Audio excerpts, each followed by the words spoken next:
You're appointing as a finance minister. Budget a decay or Labour Parliament. Sad in the decay. Abani Bechem. Abani Bechem. My bed. And that's your friend. But what's your friend? And yet our bed. Come for give me something. Mina cry. Mina Majumana Minko. So I did my bed. And yet our bed. Why not the best of my bed in him? Abraham Cow. No, Timus Kadi.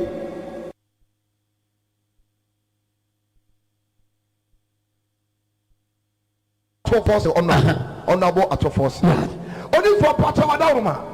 As some said to be a say, what our e-levy, betting tax, and a tax is be a Ghana for a sworn on a drink and say, a radiant more, you're appointing as a finance minister.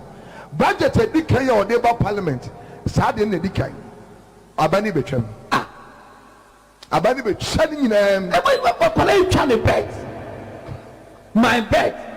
And that's your friend. But what's your friend? And yet our bed. Come for give me something. Mina cry. Mina Majumana Minko.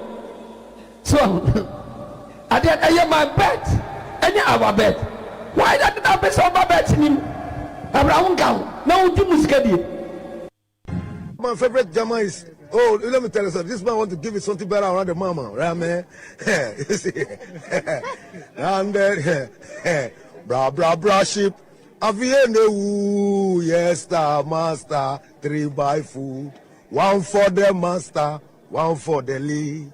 One for the little body, Christ is the lead. Blaster, bra ship. Aviene, yes, star, master, 3x4. You see, it's a two-flare bulldog, as I would describe it. Mr. What? A two-flare bulldog. Okay, you mean they can't bite? They are toothless bulldog. Yeah, it's a two-flare bulldog, as I would describe it. Mr. What? A two-flare bulldog. Okay, you mean you see, it's a two-flare bulldog, as I would describe it. Mr. What? A two-flare bulldog. Okay, you mean they can't bite? They are toothless bulldog. Yeah, it's a two-flare bulldog, as I would describe it. Mr. What? A two-flare bulldog. Okay, you mean Mumpong dia muton honum. Ana mebe me yamu bibi. Osi mumpong dia muton honum. Mumpong, no, if they say pong, it means close. Yes. Munjai. Okay. Stop. If you say mumpong, there's like they have gone to school and they are closing. Mumpong dia muton honum. Stop that thing. Mumpong dia muton honum. Ana mebe me yamu bibi. Osi mumpong dia muton honum. Mumpong, no, if they say pong, it means close. Yes. Munjai. Okay. Stop. If you say mumpong, there's like they have gone to school and they are closing. Mumpong dia muton honum. Stop that thing.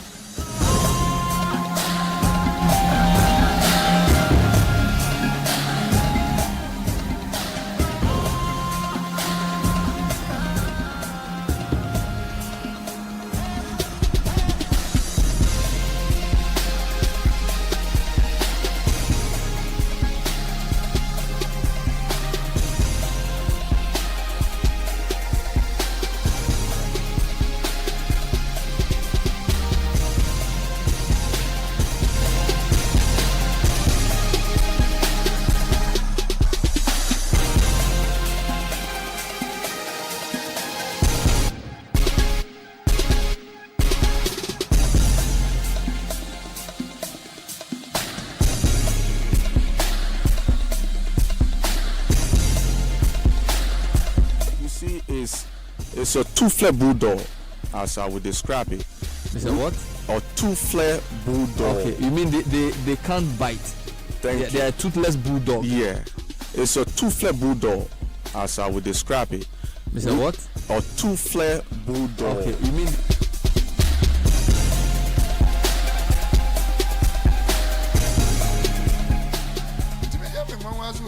sorry, I no pass or quite man or crass or quite man. No pomfret you ma with me, you ran if you quite no copy would be seen. A quarter would be passo at the one answer. I better walk quite man. otimi firi ho no akọ adwuma no asambra na ne fie kwan no ayera no letimi yedi ho ayi no akọ be ma ne fie no asiesie no otimi prebe no an de fro ne kwan ahyehyɛ fridge mu ama be me no ne ade wo timi am nwa wo ni obi wo ho mo wo he ho esoro ho ana he na mo wo ni obi a wo ho 9 years mo nka wade asem wo timi am nwa and as soon as me nipa no me kɔ ne hɔ weekend bi nti when humi a me wɔ hɔ first no bi kɔ a wɔhye a wɔtete afei de ɔmo ba ɔmo kita suitcase ɔba ne ganya na me yɛ spinkers yi ma yɛ nyoe ten spinkers ɔba yɛ nyoe ten spinkers ganya na me yɛ spinkers really. Mumpong dia muton honum. Ana, me yamu bibi. Osi mumpong dia muton honum. Mumpong, no, if they say pong, it means close. Yes. Munjai. Okay. Stop. If you say mumpong, there's like they have gone to school and they are closing. Mumpong dia muton honum. Stop that thing. Yeah. Big ups to all of you and a happy Independence Day to all of us. The 6th March there, right from childhood, the 6th March has been, a unique day. Some way, somehow, we still find a way to enjoy the holiday, do some small jams. Shout outs to all of you out there. You guys on the YouTube channel, the YouTube community, holding the show down before the show actually even starts. I see all of you guys. Scenario. Paul Anaba, Bote Sweet Kwame, Julius, I see all of you guys. Benjamin Nketia here. Show probably brought to us by Betway. Litina Travel and Tour also holding us down. The crew is live today.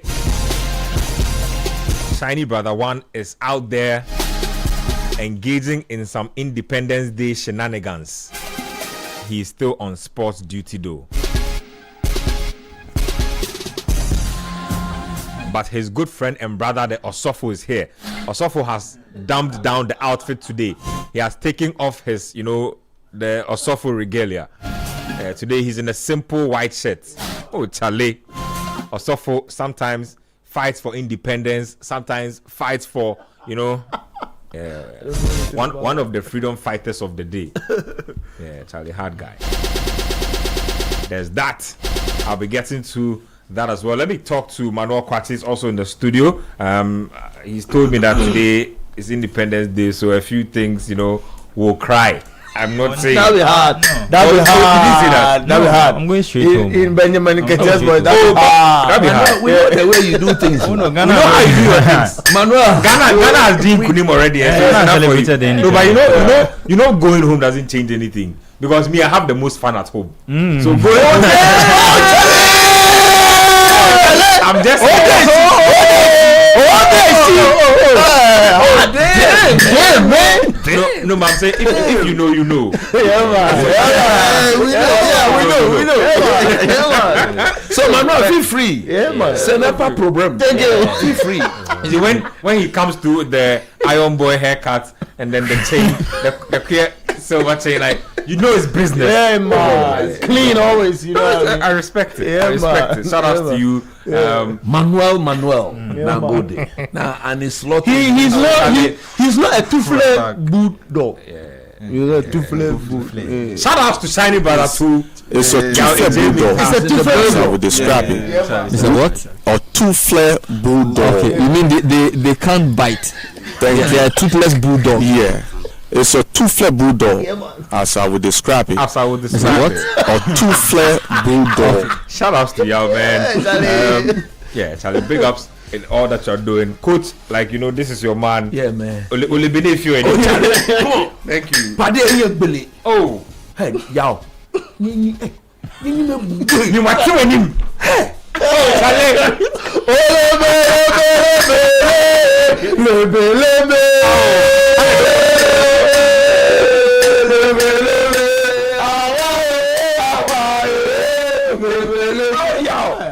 Mejiwedi. More fire. Mejiwedi. Check in you. I check. Me check no ma. Ya winter. Oni bule boy. Me check there. Ama ebuo about whom respect has arrived in the room. Don't Proverbs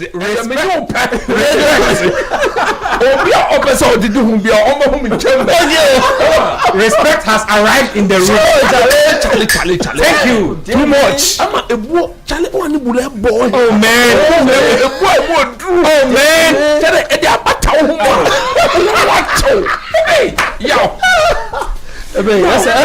That's a check number. Me check number. Check him off. Hey, die. What is check him off? Why you na? I say, I will height. Only fancy. We will be a tinting.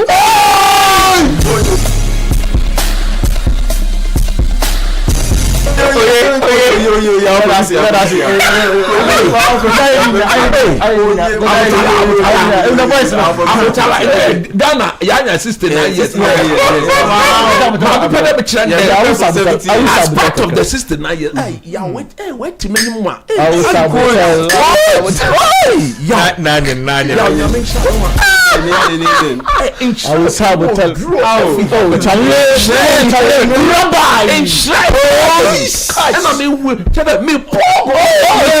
Let the spirit pour upon me, Lord.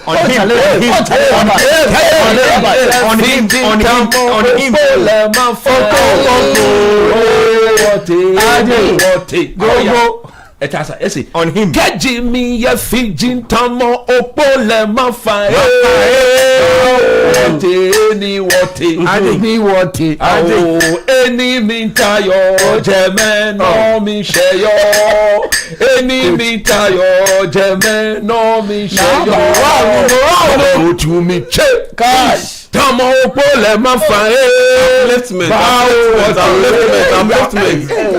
What's about? Cloud 9. Me check. Oh, damn, man. Charlie, you was zip. More checking. Look, and say what any other day. They are Ghana and your 69 years. Historic. Hey, yo, and the man, a boy will do now, but I want the man. You make sure. Them Dexy. That's and then you fit it. Yummy, control. But them Dex. No weapon. Yan and moon penny for. Be our fat Dex will be a natural. Wasting ye. Ochina na ochi. Ochina na ochi. I wish I would. Oh, you was it. You was it.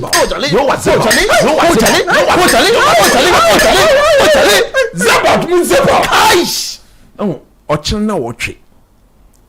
Dem Dexy, and then na yejitu. Yes, suit. Yes.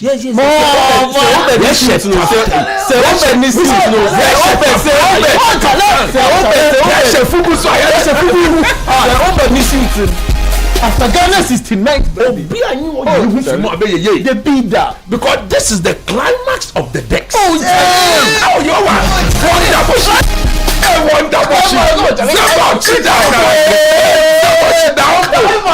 One double she okay phone your fair. That combination FedEx yes. Them combination.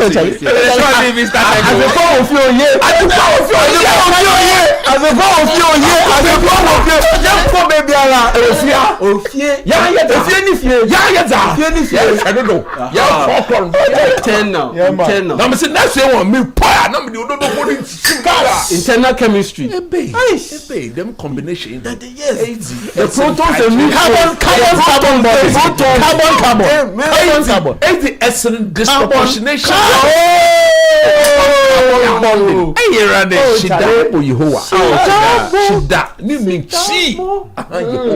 Amen. Amen. One day you washing. Amen. Okay, Joe. It can't he Joe. No bad Joe for the Joe. Hadia. Amen. The bad Joe. Amen. Amen. The bad Joe Summons. Amen. The people on the caravan. Frame wedding. Amen. Obianti anyone? Yes. Obianti anyone? Not to four boating. Not to four boating. One day. Yes. One day. Yes. Obia. Omaru Shanda. Obianti anyone? Thank you. Marcus Ami boss. But not Kwable. Yes. Obianti anyone? This is our Western region. Now me shall be brave. Our Western region. Yes, Unkuto no drive the caravan. Yes. Pushing.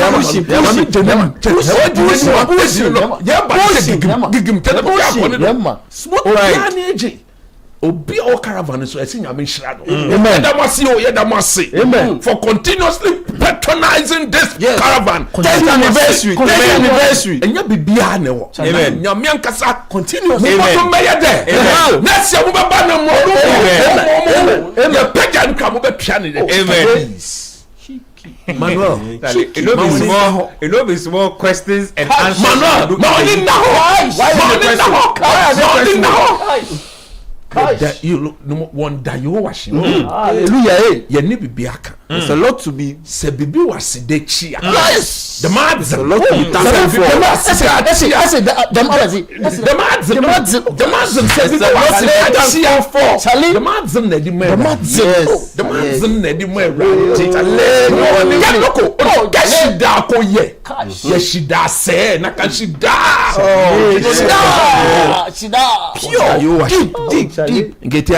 No more. You more job ono. Oh, Charlie. Hallelujah.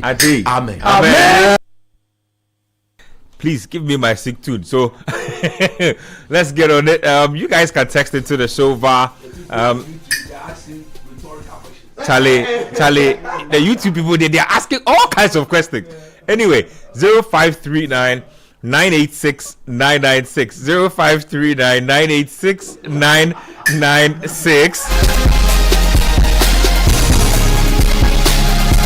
Check one. That's a check. Me check one. The YouTube people, while they are listening, soaking in, and enjoying the program, then they are trying to crack puzzles and fix among themselves. Jigsaws. Alex Boedu. No, Charlie. Is it what Yao says everything about you is wrong? Why are you repeating this? Like why? Why you doing that? Who's using a Bernard Oche there? Who's that like Bernard Oche? Charlie. Yeah. Bernard Oche 1703. Hey, that guy has laughing emoji. Be careful over there. Charlie, people be investigative reporters for them. Anyway, let's get to the football. This week, things have happened. In the words of Nigerian actor Peter Doche, my eyes have seen my ears today. Have your eyes ever seen your ears? As a human being, they say that as a human being, unless you look in the mirror or see a reflection, your eyes will never see your ears. 100%. So if an elderly person tells you that my eyes have seen my ears today, That'd be deep. shout outs to the Honorable Sports and Recreation Minister, the Honorable Kofi Idi Adams. Shout outs to one Capitano, unretired, active player, unattached to the team, 100%. but Active, still present, still active, still floating, ever present. Yeah, man. Dede Rami Morgan, active player, Knack Brothers finest. active, Knack Brothers finest. Oh, Charlie. Kofi Adams says that if things keep going the way they are going, Capitano be Gina can't say anymore. Or say he will not be surprised. He said he will be surprised. But the onus lies with the coaches. But my can't boy. But he has seen things that the way Capitano is going. Obey me, Jinemu Pampe to say Luis Figo Pimpini. Obey Jinemu. Obey Jinemu. He's too active. Capitano. He's too active. Capitano. The day We'll come to that. Taliba guys. Spurs are going to get relegated. If it's serious matter with but Igor Tudor is taking Spurs to relegation. 3 defeats on the bounce. We'll visit that matter. And then there is also the issue of the WFCON that has been postponed. Morocco, it looks like Morocco still have their issues with CAF. But let's start on a Kofi Adams note, because I like the things that he has been saying. I'm going to pull out those quotes very quickly on Andre Ayew and the World Cup. We'll talk about it very briefly because I'll be brief because that Andre Ayew to the World Cup horse is it's been beaten a lot on this show, like a lot. So we'll just share a few thoughts on it and then we will keep it moving. So if you go to CitiSports Online, it's there as well. But also, yes, a couple of blogs have it. So let me go to CitiSports Online and give it to you. I want to give you precise quotes, so you can see exactly what Kofi Adams has been saying. But it's caused a lot of a lot of debates, really, about Andre Ayew and whatever has been going on here. But I told people that it was going to happen. Captain needed to get a club, and then in the end probably would make it to the squad. So these are his quotes. This story was published on the 3rd of March 2026.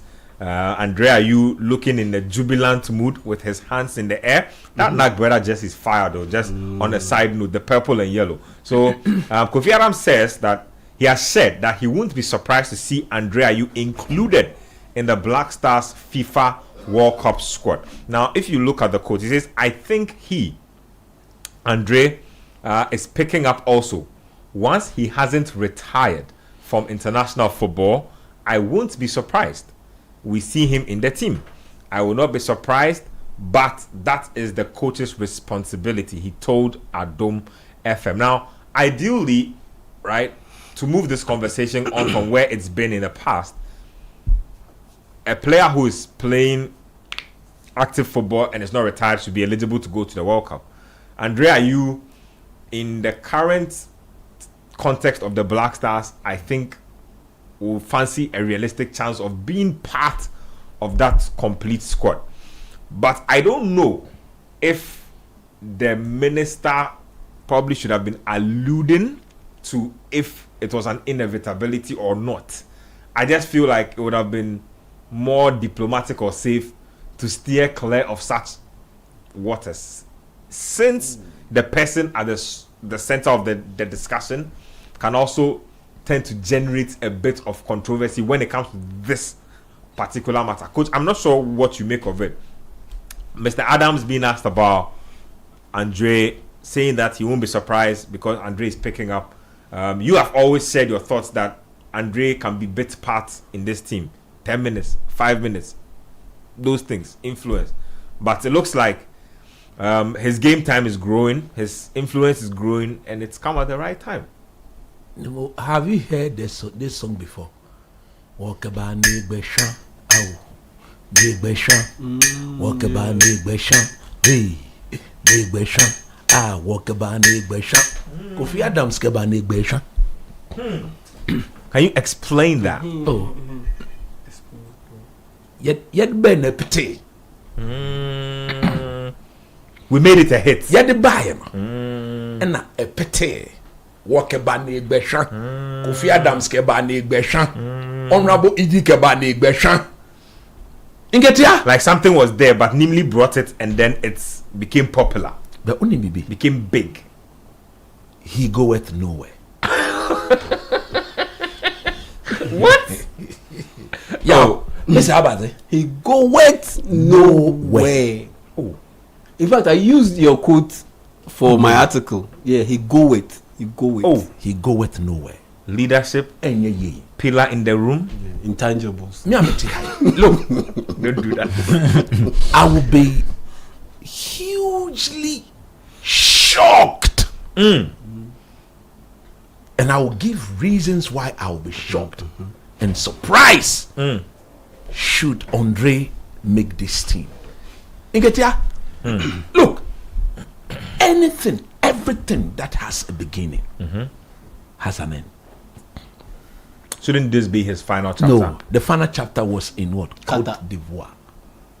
Yeah, Cote d'Ivoire. The last, Andre's last major tournament was in Cote d'Ivoire. Yeah. When it comes to the World Cup, Qatar. When it comes to World Cup, Qatar. Any attempt, I repeat, any attempt any political attempt. Hey, yes, mechanism. Hey, because the minister has given us reason to sound like that. No, but he was asked the question. To be fair to him, he could have answered it in a better way. But I think he handled it fine. Look, in some I mean, he did say that the onus lies on the coach. I would tell you things that have gone on round table sitting like this. You see that on the discussion? It's been held internally. Oh yeah. So something that has been held internally, and the minister knew the outcome of that internal discussion. He should have stayed away from that. Mama Nipa. Kofi Adams. Are you saying that? Are you saying that there's a conspiracy to take Andre to the World Cup? No, are you saying that there's a conspiracy to take Andre to the World Cup? I'm telling you. Today, when Mama Feng be me. Naturally. No, my Feng be me. Plain now. It's a plain. Play. Naturally. They play fine. My Feng be me play. Now let me start like this. Breaking it down. Change your style, Kaka. Ayew. His first match official was in 2007. Manuel, not them time now. You mean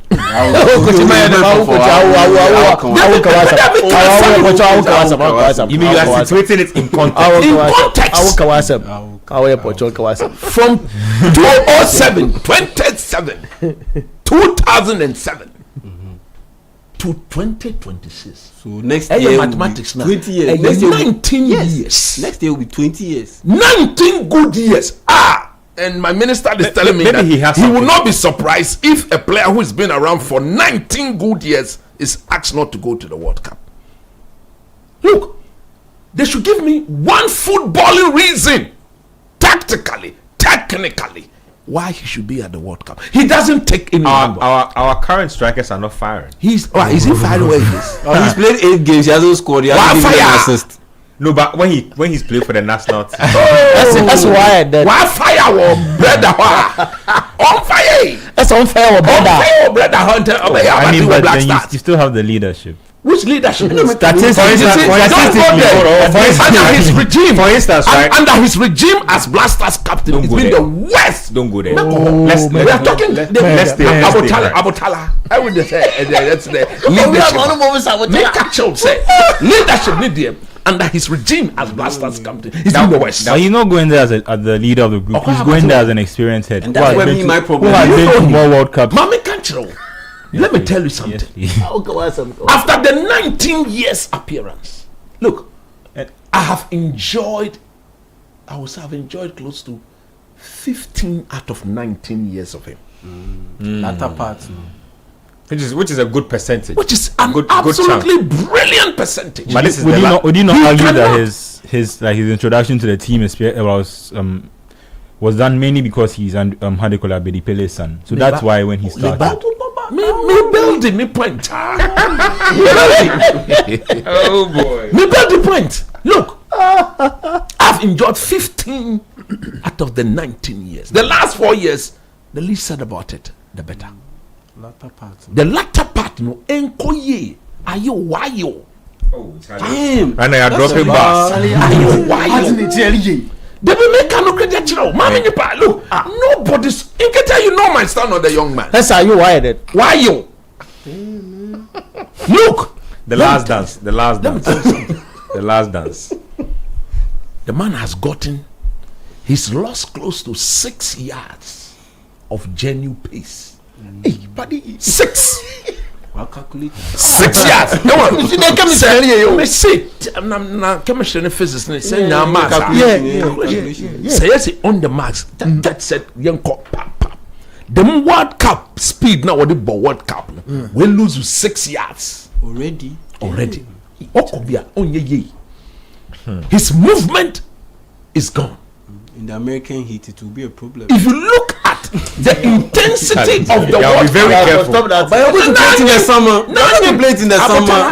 The American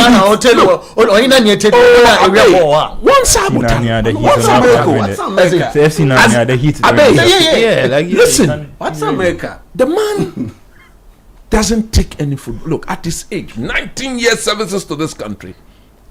He's from a footballing family. When his father retired from the Black Stars in 1998, I cried. You mean real tears? Misunye. Real because tears. At the time, I believe Abedi Ayew could have played on till the year 2000. Abedi could have given us the co-hosting Ghana Nigeria in the year 2000. That should have been his last tournament. Abedi, before he retired, was far better than what the day is today. So let me ask you something. Technically, what does he bring that we don't have? Finishing ability. And this is something I'm genuinely saying, right? Yes. Like, for instance, we rave about Semenyo's form at City, and it might be a function of tactics down here, but he's not replicated the form. Williams has not replicated his form. Last time I should go. Who has, apart from Thomas Partey? Last time the day Tuatna say, "Mami the day I should go." Black Stars or generally? Oh no! First of all, if you say generally, we're having a discussion. Generally, that would be unfair to him because he was clubless for a while. But on the national, no, he's it's normal for a player. Has he hit the back of the net in recent times? You know I'm doing this. Look, I feel like sometimes we are unfair in how we are unfair. The man is so huge a legend. We should not do anything. How many players are we taking to the World Cup? 26. He doesn't deserve one slot. On the FIFA He does not deserve. He does like not deserve even a slot on that list. I remember. No, but in the year 2008 when he played for Ghana in that AFCON, I was one of those who stood and said, "Yes, this boy is going to be the future of the Black Stars. So let's use the AFCON to get him into the fold of the team." So I was one of those who clamor for his inclusion in the team under Clowley Raw. As we speak, he will not block the chance of a young player. NC. We should never allow it to happen. He's already a legend. I've heard people say, let's take him, let him just play 2 minutes and carry a record that no other African player. What I'm saying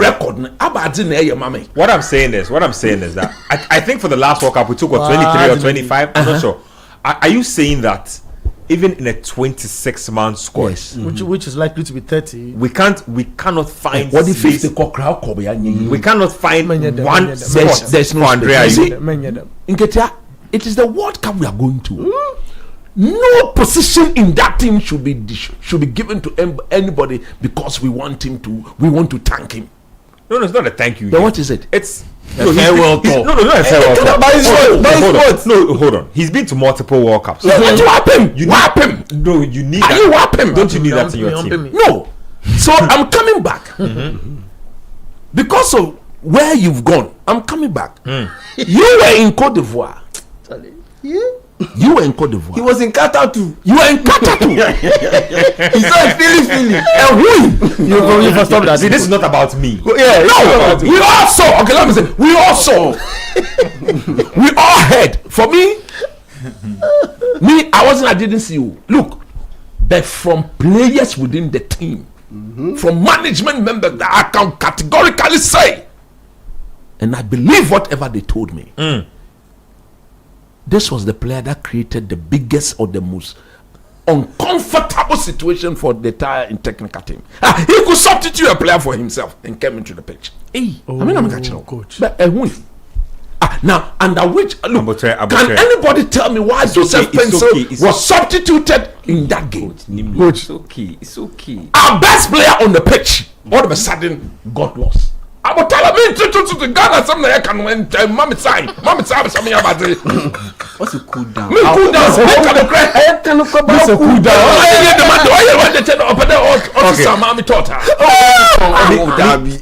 Okay, how come I say? The point I'm making is this. Actually, the icing on the cake is that they want to manage the man. They want to manage the man.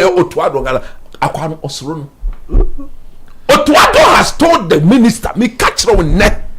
He's told them, and the people at the Ghana Football Association, look, Mami catch him. When the meeting was held, now me call they me catch F for say I mean why meet am me kan the more kodo hobia no minyum hey look for the very first time they say today's Independence Day so I should like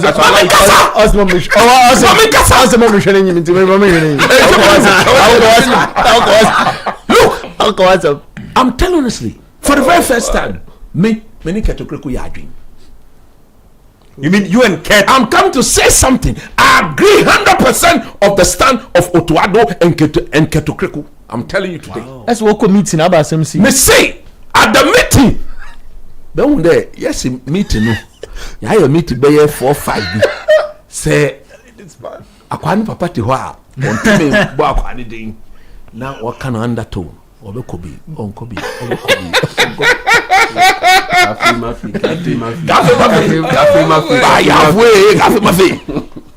At that meeting,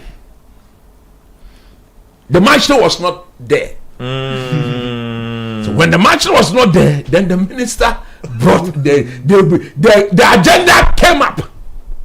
You see, that was why I said the minister shouldn't have gone public on the matter. Because this was an internal discussion. And in Ketia, I'm putting it clear, crystal clear. It was clear that when the president of the Ghana Football Association got his opportunity to speak on the matter, he completely laid down his point and justified it. Why? Tactically, technically, tactical case, Suban wise, tactical case. Behavior wise, attitude wise, destiny changing cat. Destiny changer. What did they kobia on ye? Lesson learning cat. What she say? Lesson learning cat. Cat. What she ma? Oh, Charlie. Ketokreku. That's the man here. Check now. Lesson learning. Putting the check. Oh, Charlie. I should have had a bell for this. Putting. Many Ketokreku ya dream me check no. No more cat, no more. Go on a machine.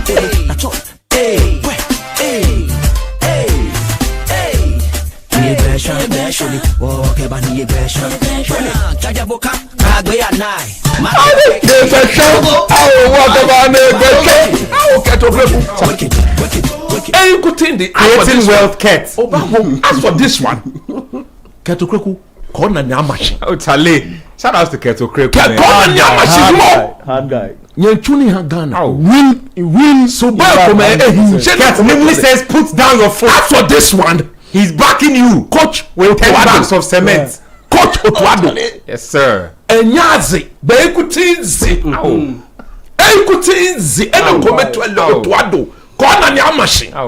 Because what you don't want to do when the coach is crystal clear on the matter, say, me here now, my friend.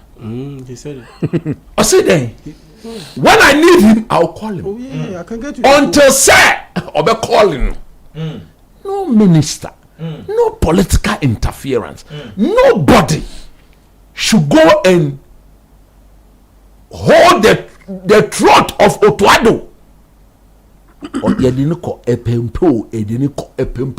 If you do that,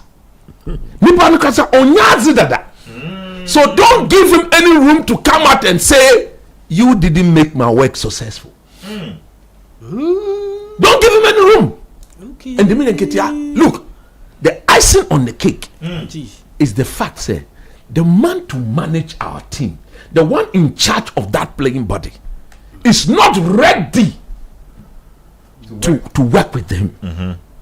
It should be left like that. It should be left as such. Nobody should force Andre. Me, Coach Nimley, my main reason for saying don't take him, I don't think if we're to list 35 best players in Ghana now as we speak, he won't make the list. Oh yeah, he will not make the list even of 35 players.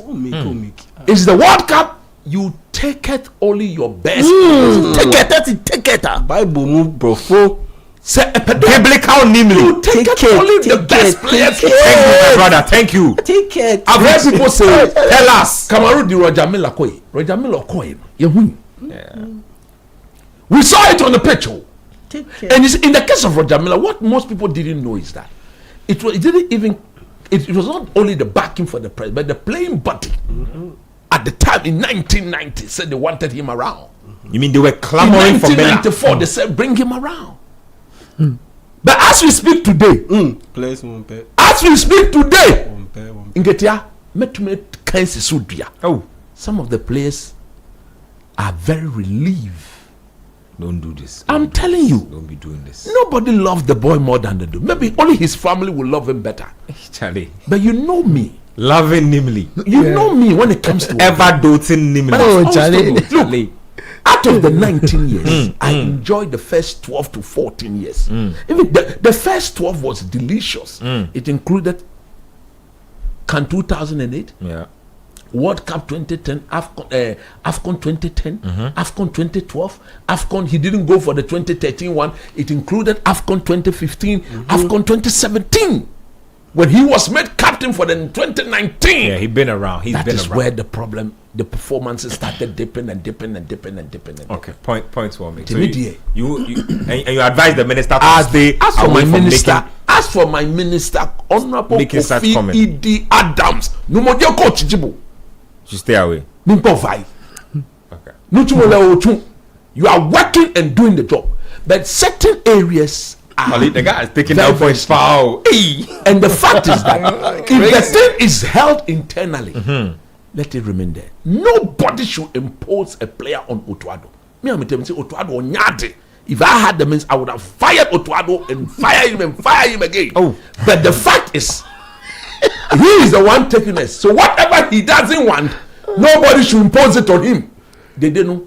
He served Ghana for close to 18, 19 years. Oye, Ayew, Ayew, I don't like the bars. You are trying to drop on our campaign.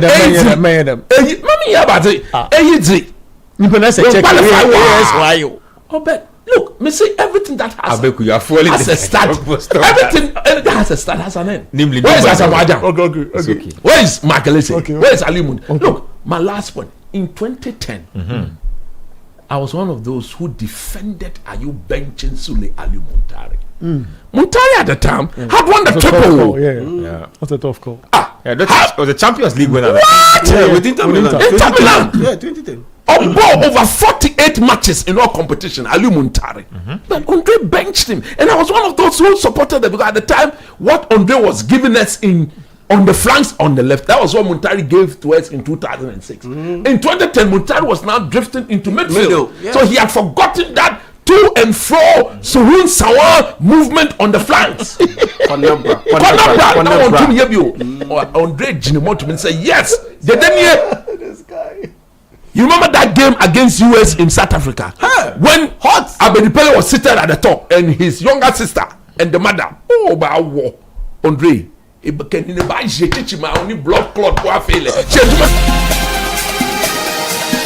okay. Black cloth. Garment. No,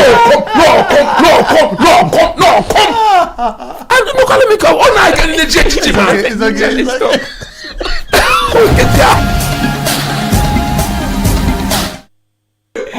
Ghana. All body some. Listen. Body kokole. Now blood clot wanna come on. Passion. The passion is say black clot did it. Charlie, you were out of order. Say all body some kind of body the blood and clot be. Yes, Ramo. Managing a homie. He's my captain. He's our captain. The bed do it.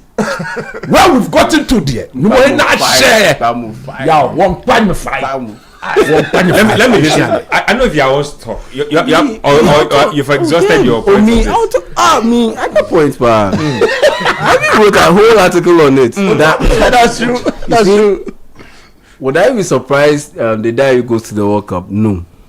Because of what we've heard, what we are seeing, including hearing what Honorable Kofi Adams said, and the fact that it is Ghana. Unfortunately, it is Ghana. The politics, unfortunately, is very likely or almost always likely takes over. Yeah. And overrules everything. Be it common sense, be it tactics, be it economic sense, everything gets overruled because of politics. And that is where we are as a nation. That is why we are where we are as a nation. 69 years. 69 years.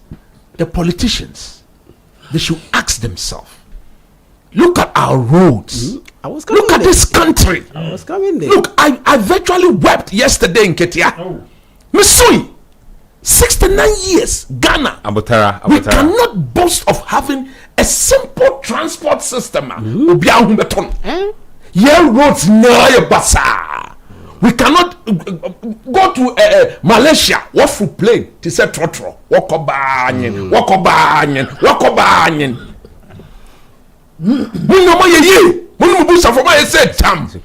Look at the way this country is. I said that Malaysia from Okoba. Abe could behave. Abe, Malaysia. Ghana and Malaysia got independent the same day, the same year. What's not Chemusa? You come Malaysia. It's okay. Our road. Support roads. We'll do better. If you are a politician, you are sitting in V8. You've sat in V8 for years. We are 69 years old. There's nothing going on in this country. More fun. I'm a bear-washing.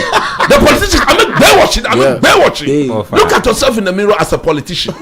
Are you proud of where Ghana is after 69 years? Are you proud of this economy? We cannot run an industrialized economy. Damn, man. We can't do that. Political. We can't do that. Political. I said, look, don't give me the chance to talk about Ghana being 69 years. Because it is so shameful. I know. It is so shameful. Abutara. Abutara.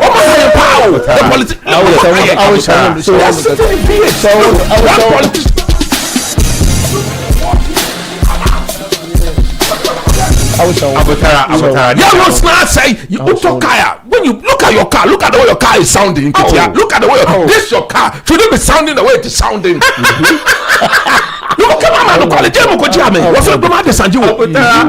It's your car. This your car that you brought that it was a silence. What is that?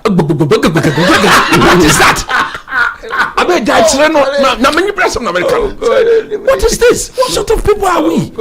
Why are we doing this to ourselves? 69 years. Match it. I don't know. You match it. Bang, bang, bang, bang, bang.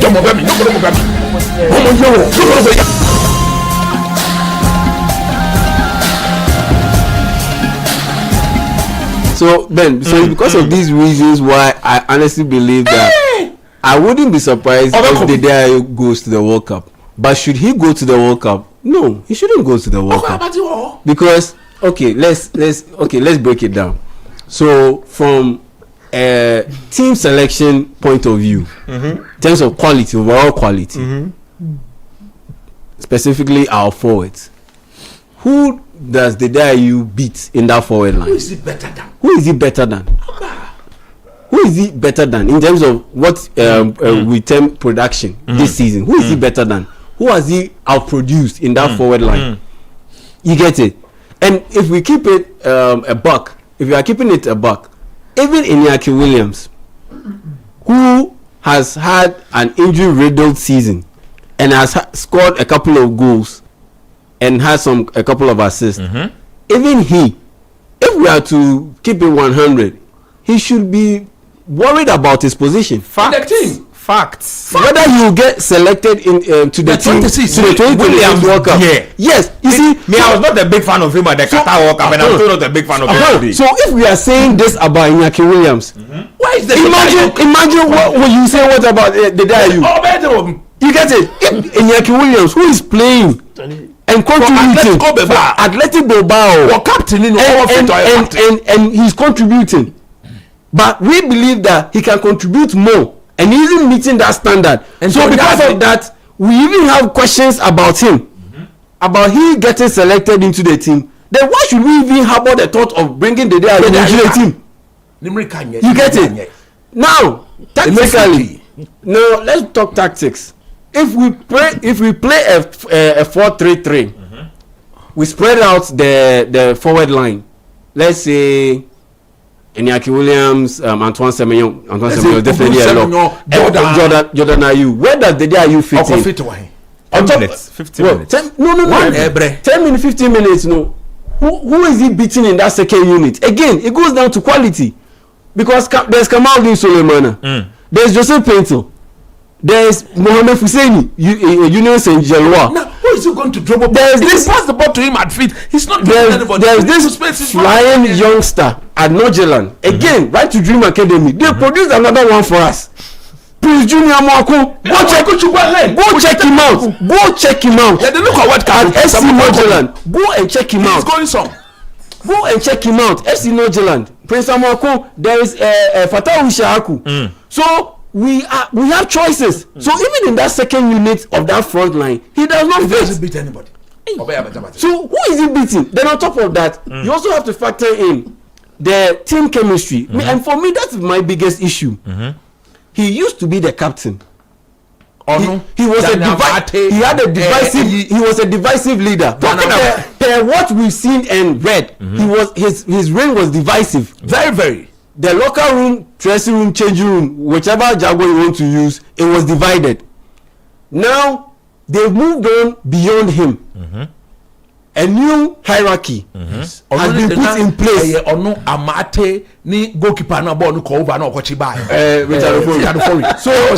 now a new hierarchy is in place. Is Jiku, second deputy, first deputy is Thomas Partey, then Jordan Ayew as the mainstay captain.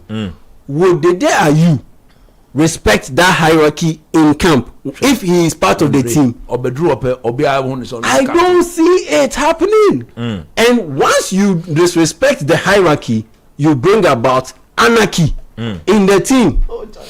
You get it? And on top of that, let me read what Otuado said about the Ayew. A couple of hierarchy anarchy. You see, a disrespect hierarchy now. This is what he said.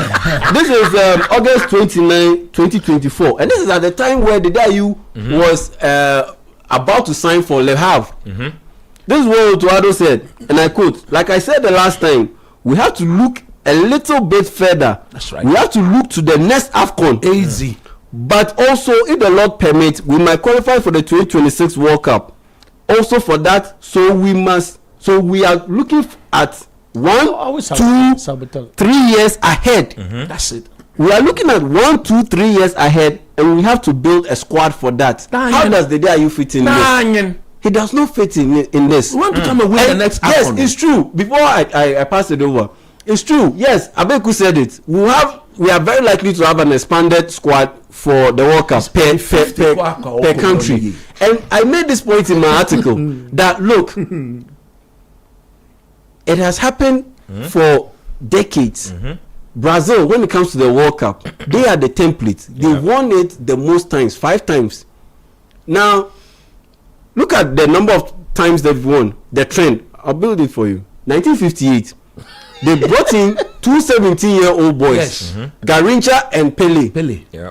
They got them to win the World Cup. Facts. The next World Cup, 1962, they won it.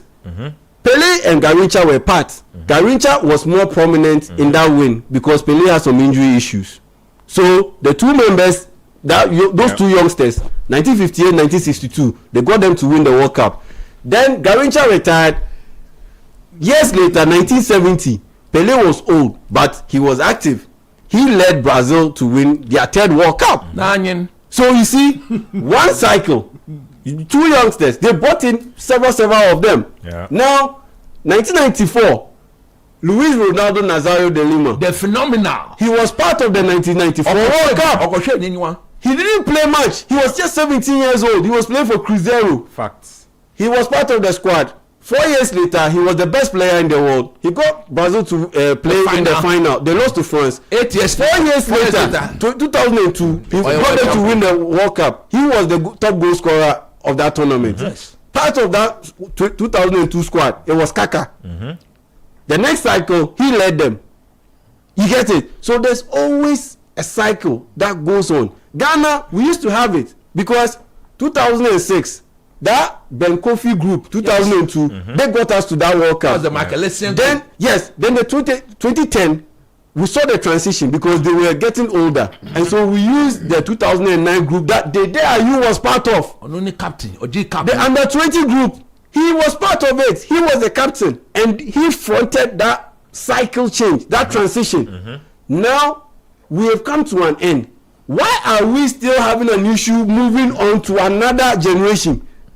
I'm coming to move on the conversation. So the day are you when you cut it and you look at it from all fronts, he cannot go. No, he shouldn't go to the World Cup. But would I be surprised he goes to the World Cup? I wouldn't be, because at the end of the day, just look around us. 69 years. Look at where we are, and that is the reason why I wouldn't be surprised that the day he goes. But if he goes, it is very likely that it will end in shambles for Ghana, because at the end of the day, he won't add anything to contribute positively to our team and our campaign at the World Cup. What's about the 1 pound and 1 pound? Kwate, let me hear your thoughts, because you've been taking down a few notes. What have you been jotting down the whole time? I mean, I could also come in and give about a million reasons why I think Ayew should not go and tactically. But you tell us why he should go, right? I think he's going, and I think I've made my peace with it. If it doesn't happen, I'll have more faith. You'll be hard guy. But for now, I made my peace. If it doesn't happen, you have more faith. But you made your peace. Yeah, but for now, I made my peace. I was just noting how far the conversation has moved along. I think when we went into January, a lot of us were speaking about how Ayew himself was not. He was not in the conversation. He was still in Ghana. He was still training. But I told you. By the end of I told you that you have a team before the World Cup. Oh, I didn't tell you. Before the end of the window. I told you. Before the end of the window, he comes in, and how do you call it? He has a club now, and all of a sudden we're discussing where we're talking about whether or not he's going to be included in the squad. And whether or not he is at the level to still play in the squad, I think that the point that Beku made is important. The expectance of an extended squad means that for one reason or another, they can justify why, if Utuado was planning to take 26 men to the World Cup and we have 30, they can find a way to just use it to no, but it's an extra player. If someone gets injured, fill those spots with youngsters who transition us to the next cycle. Fair. But I think that's how. I think in the end that's what it's going to be. And he has a lot of different factors going for him. His brother is a captain. He had to call it his father. That is one of the fundamental reasons why we shouldn't take him. So the guy says, I like when you say you've made your peace with it. And I think just on his perspective, I get why coach doesn't want him to go back, but I don't think he wants his legacy to end at the miss against Uruguay. I think so he can. He's not going to play. He probably won't play. 4 people, more points. Check me. Please close out this conversation. In closing out this conversation, look, I think it's one of the biggest debates, in the space. And again, biggest debates mostly surround important footballers. That's what it takes. Capitano, take your flowers. And look, take your flowers. Who said experienced players are sent to major competitions for tactical reasonings and all of that? Well, much respect on that, but it's about the leadership the person in question is able to offer. But leadership is divisive. That's why he needs a different opportunity to prove that let's you are writing on our cocktails. See, Ben, he's been to 3 World Cups. Yeah, that's a big deal. 2010, 2014, 2022. His experience. We recall one of the games where he had a yellow card and didn't play in. That was a Uruguay game, right? And the talks where we missed the Ayew. Coach, 2010, I don't see.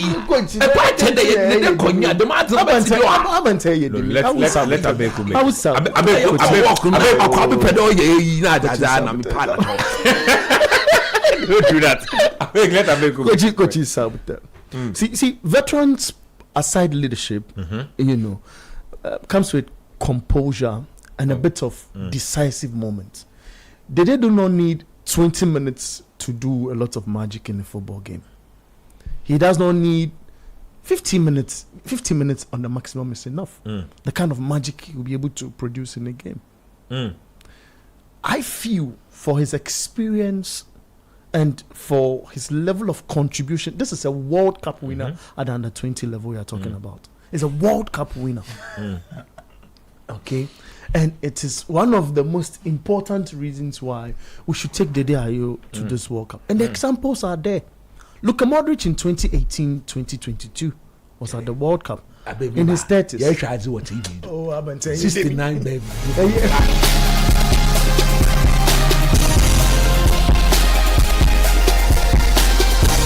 That was up there. Thiago Silva for Brazil was at the World Cup in 2022. The list is there. Oliver Giroud for France in 2022. It goes on and on. I won't talk about Lionel Messi. He's an exceptional example. You know, there was Pepe for Portugal in 2022. I'm saying that leadership is important for a group, because you take Thomas out of the squad, and they are literally all new guys going to experiment. What is our target first? Wanna be a man. But John Painter said that right now our squad is matured enough for us to go to the It's not true. It is not true. Jordan is fine. You can take two. No, you take two. Jiku leader. Oh, Jiko. Don't compare. Played at the World Cup. Yes, that's why I'm building my argument. I told you that there's been to 3 World Cups. He's a World Cup winner as well at under 20 level. Form, I agree. So I'm saying that, you know, from the onset of my argument, I established that. Oh, but why you report him? You made your point. Let him make your point. As a marketing, I said this guy is not going to the World Cup for tactical reasons. But the leadership reasons to question mark them body. I didn't mention leadership reasons alone. I mentioned three elements. Thank you. You have made your point. Don't forget everybody. You forget everybody. Get confused. Oh, that's an argument. Look, Ben. The issue of confusion. Some were reasons. Somewhere, I mean, how do I better put this? It was in relation because I want to recollect carefully. Look, it was in relation to how we managed our staff at that particular World Cup. See, players always react, and I've been with players if they are not happy about it. Somebody says, I should tell you that from what you are saying, Jan and Tornado should also join us. I finished. Names. You can't mention names of veteran players who have played at the World Cup. That is fair. But just ask yourself, okay, right now, Luka Modric is way older than Dede Ayew. Cristiano Ronaldo is way older than Dede Ayew. Messi is way older than Dede Ayew. Way older. But can you compare Dede Ayew to those players? Shout outs to Capitano wherever he is. Let me take a break here on the show. Text us. We need to get to the message lines when we come back. 0539 986 996. When we come back, we'll talk about Spurs and their relegation ambitions, because it's looking like that. We'll talk about the Morocco change. Yes, we'll talk about the WFCON as well. That has been postponed. Lots going on in that particular space. We'll get into it, and then we'll try and get into some other European foreign news as well. Stay with us here on Sports Panorama. Quick turnaround, we'll be right back. When the world gathers for greatness, one name leads the way: Litina Travels. Litina Travels is taking Team Ghana to the biggest global football event on the planet, happening in America, Canada, and Mexico. Join the Litina 2-in-1 experience, uniting world-class football and global business in one unforgettable journey. Your Litina Travels package includes visa to watch all 3 group stage matches, 3 official match tickets, return charter flight, top-class hotel accommodation, travel insurance, and exclusive access to business networking events across all 3 host nations. This is not just a trip, it's history in motion. It's football, it's opportunity, it's Litina Travels. The world is watching, the stakes have never been higher, and Litina Travels is your ticket to the global stage. Call 0244-260-789 today or visit Litina at Alisa Hotel Northridge and secure your spot on this once-in-a-lifetime journey. Litina Travels, your gateway to the 2026 Global Football Competition. happening in the USA, Canada, and Mexico, where football meets opportunity and Ghana shines on the world stage.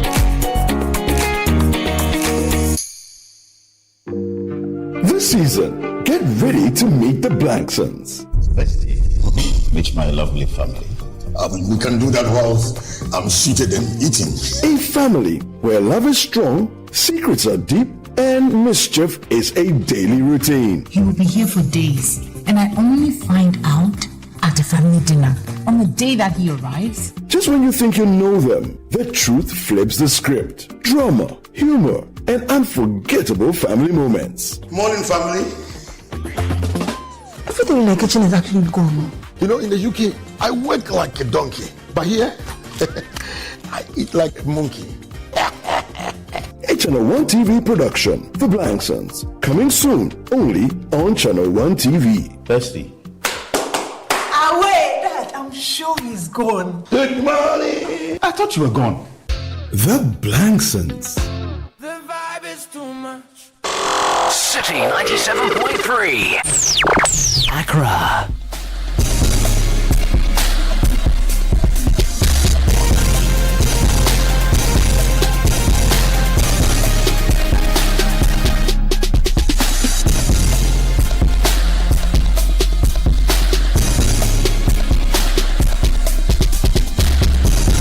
Welcome back.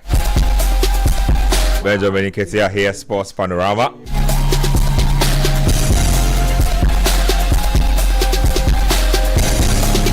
Show proudly brought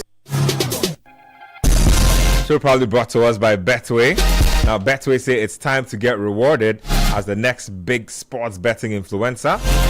Place bets and share your codes with friends, fans, and followers. If they place bets using your code, you will earn 4% off their wager. Doesn't matter whether it's a win or loss. If they bet with your code, you earn 4% cash of their wager amount.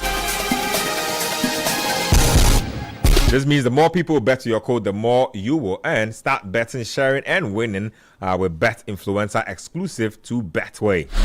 Now, extra cash. Know that life can be hard sometimes. Unexpected wahala fee happen. School fees, rent, broken fridge, and things.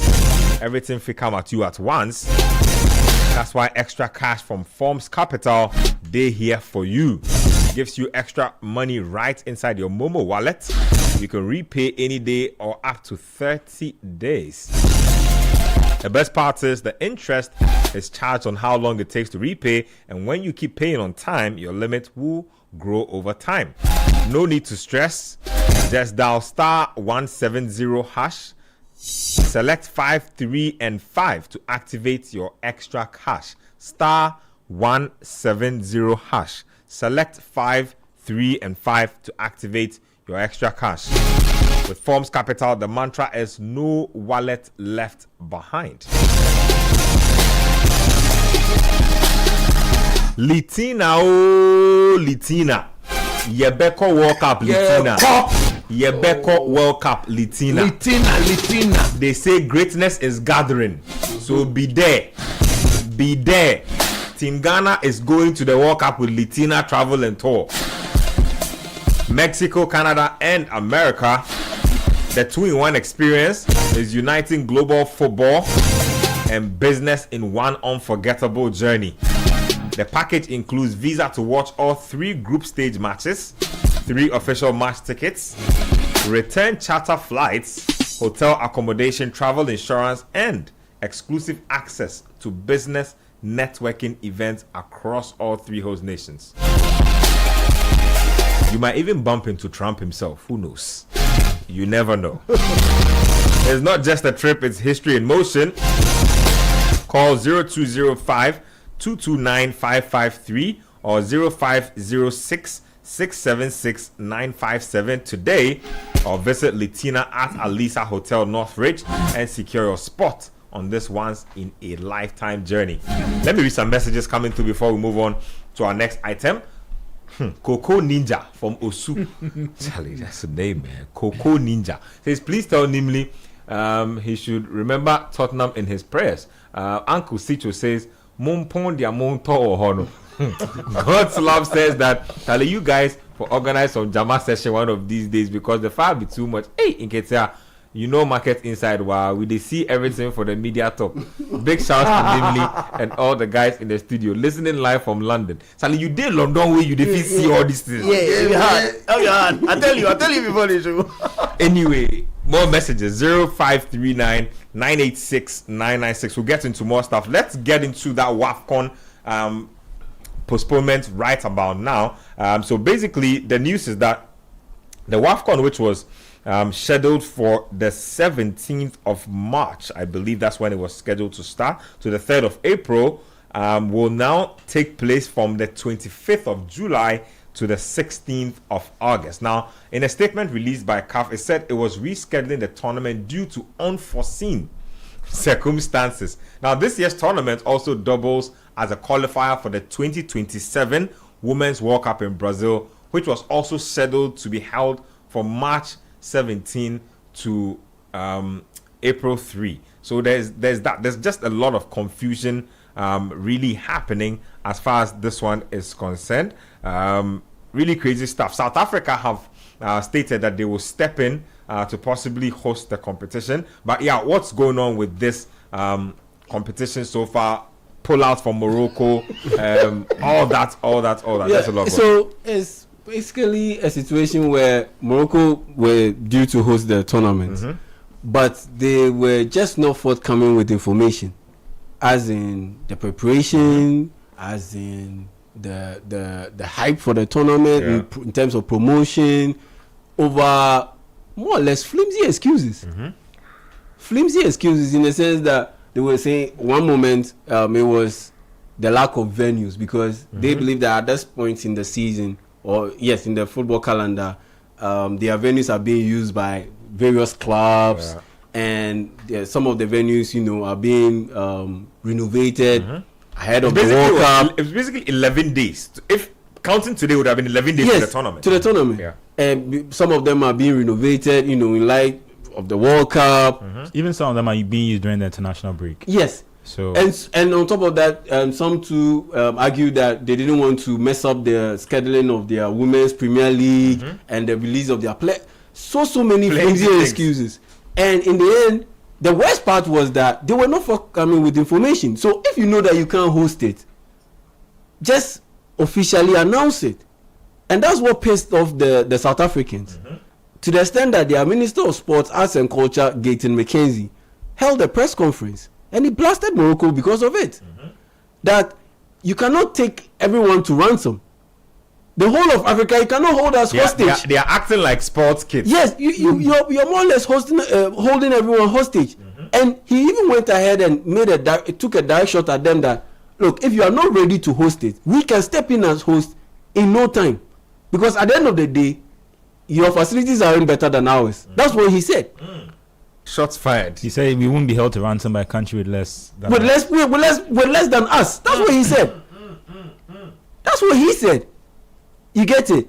And that for me is the frustrating bit. That if you know you can't host it, and there's no problem if you encountered an issue in the lead up to a tournament that you plan to host, that okay, because of some unforeseen reasons, so we cannot host the tournament anymore. So in that sense, just communicate it.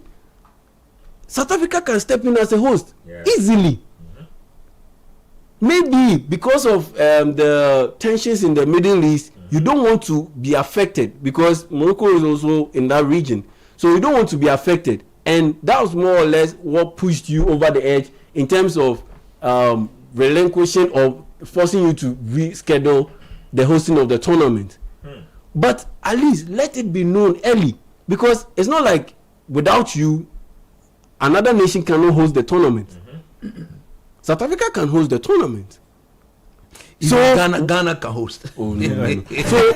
So why don't you just make it official and make it official early enough for CAF and the organizers to pivot to another interested nation, that is another nation that is interested in hosting the tournament. And that's my whole beef with Morocco. And this is a very big slap in the face of African football.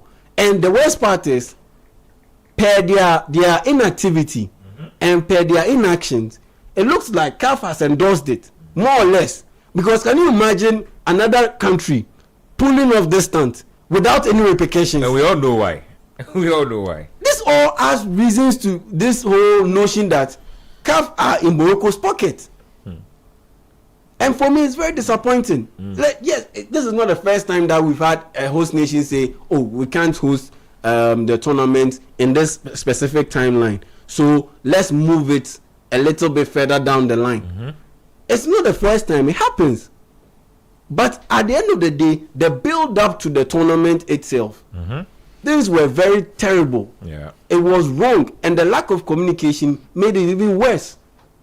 If they had communicated things earlier, trust me, we'll still have this tournament taking place, but in another country that was ready to host it. And South Africa availed themselves to do so.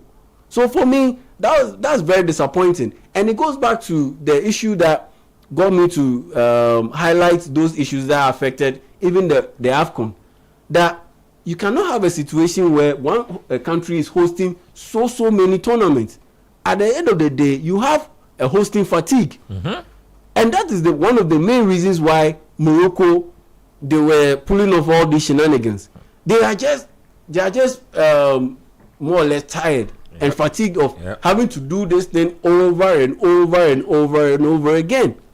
So for me, yeah, that's what I have to say about it. Very disappointing development from Morocco, very unprofessional behavior, and a terrible outlook for African football, particularly with the inaction of CAF.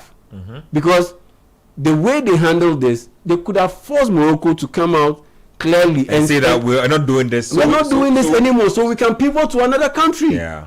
That for me was very... To do this almost for 13 12 days to the tournament. Today was set. Yeah. And the tournament was supposed to have start on 17. Yeah. So what? That's what 11 days. Less than 2 weeks. I'm like, how does it make sense? Yeah, it doesn't make any sense. How does this make sense? So for me, very disappointing. Some say they are still sulking from the AFCON.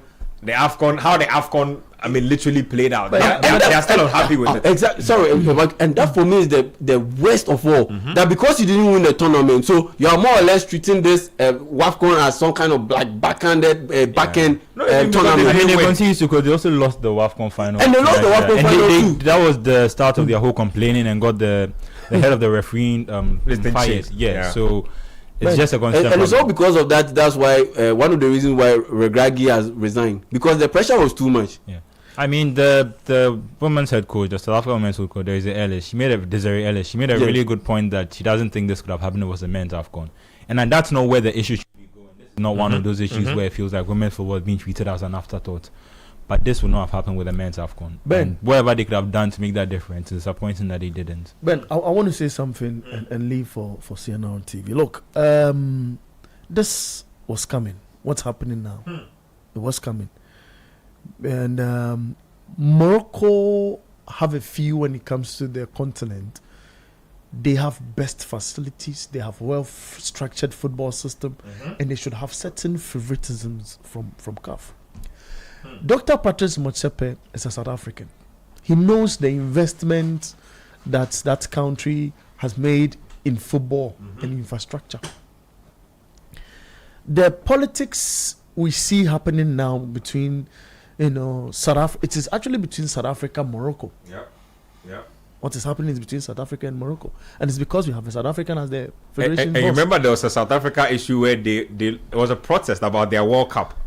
Something to do with fielding an unqualified player. They had some issues. There's a lot going on there. Look, Morocco is not able to come out clear to say, I'm not hosting the women's. Yeah, they can't just come out. They've committed to it already. So for them to come out sanctions. You go against it, you face the consequences. Even this, they need to have. There should be consequences for this. I believe. That's what I'm saying. That the election of CAF. Yeah. And CAF contacted Morocco on record, to listen to reasons why all of this is happening. And Morocco didn't come out clear to say we are not hosting the AFCON. So they are aware. So on record, Morocco is still hosting the women's games. And what is disturbing is that Patrice Motsepe has women's football on the continent and at large on his heart. It is an area he's championing and wants to equal, or put that on same level with men's football competition. Moshe Pere is a confused leader. He's completely confused. Because if he's serious and he knows the importance of the women's game, why has he sat there and allowed the Moroccans to manipulate? He's playing politics. What sort of when your own country could have stepped in? See, you should have demanded a response from Morocco long ago. Know that on the CAF deputy, how do I better put this? The hierarchy. The hierarchy. There's a second vice president from Morocco. They have a lot of vice presidents. So, they are like you said, they are including Ghana's very own. They are landed. Get and go. They are well exposed. You shouldn't sit there and allow Morocco. It comes to decision. There's politics. Is there politics? When people contribute money to a federation, when they've hosted 3 competitions back to back, where other countries were shying away. It will give, whether you like it or not, it will give them some leverage. So get them to communicate. But the leverage is that the date for this tournament, but they want to host it. The argument is that they actually want to host the tournament. They knew the date of the tournament. They were packed in fixed. And the problem is they have a scheduling where a year in advance they knew the game that they were going to. So at the end of the day, they had enough time. They are doing this purely because of how the AFCON ended. All the excuses they give. I wanted to go there. Yeah. That all that's happening, it is led to the sack of one of the judicial heads at the disciplinary committee level of CAF. And what is happening internally at CAF? It is a confusion that is created by Morocco. They feel they were harshly treated at the final of that AFCON between Senegal and they were slapped with fines too on top. They were slapped with fines. So they feel CAF has not treated them fair. If you want us to host your competition, so in their view, the fair treatment was to strip Senegal of the title and give it to them. I'm basically telling you that Morocco feel they have developed a sense of entitlement 100% because of how they've shouldered a lot of competitions over the last 3-4 years. They feel like they should be treated a little special. And the fact that Motsepe didn't back them in the different on the content problems that they had.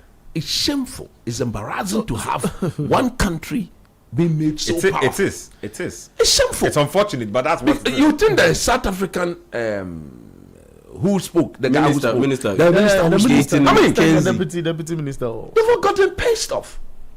Look, and if you look at a country like South Africa, will not bow to Morocco. Egypt will not bow to Morocco. Yeah. Algeria. They've got facility. Algeria. We've got. See, Morocco shouldn't put themselves out there to think that.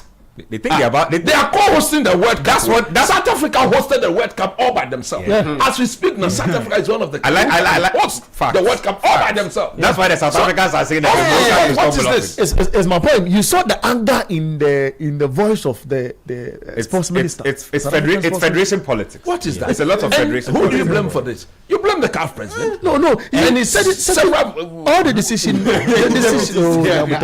Of course, because of leadership at this time. Are they champions? No, that's what I'm saying. People should for Motsepe, right? I think I genuinely think he's. What do you know? I think he's done. He cannot be there forever. I think he's done a lot for the continent. He's done a lot. When the time should go. All I will say is that, like I'm saying, I think his position is delicate. You see, as CAF president, you cannot also treat with disdain the bigger federations who have a lot of money, who make their facilities available when a lot of other teams are or other federations are incapable.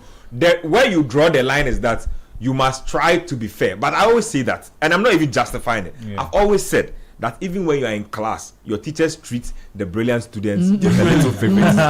They treat them a little nicer than your regular students. And that's what happens. But it should not cross into the detriment of other students.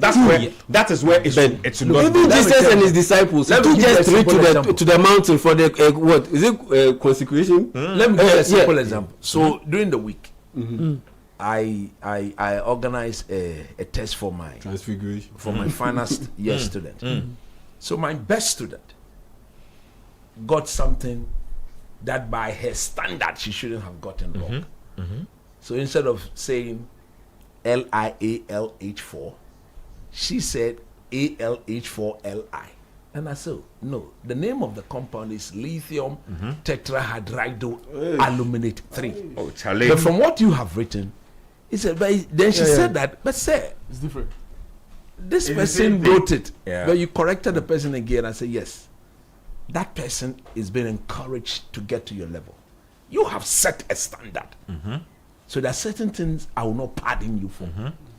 Maybe if somebody who is down there and I'm trying to pull up does that, I would do the correction, invite the person, and then look, next time it is this way. So then, but for you, this is something you know. And you've worked with this several times. And you've got it. So what went wrong that day? I won't pardon you. You pay the price. And she was like, said, so if this was going to cost me my A-star, I said, so be it.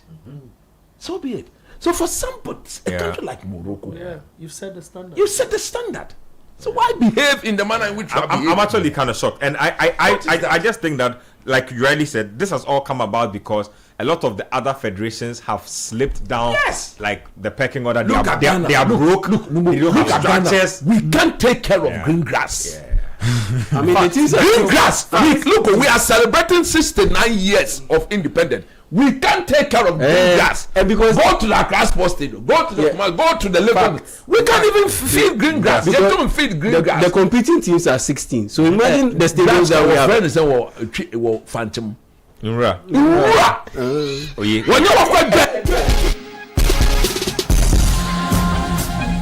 There's a way to go about it. If you we can't take care of I understand that. Yes, Morocco has come to the rescue on multiple occasions for you. But the thing is, yes, you can't beat them with a very huge stake.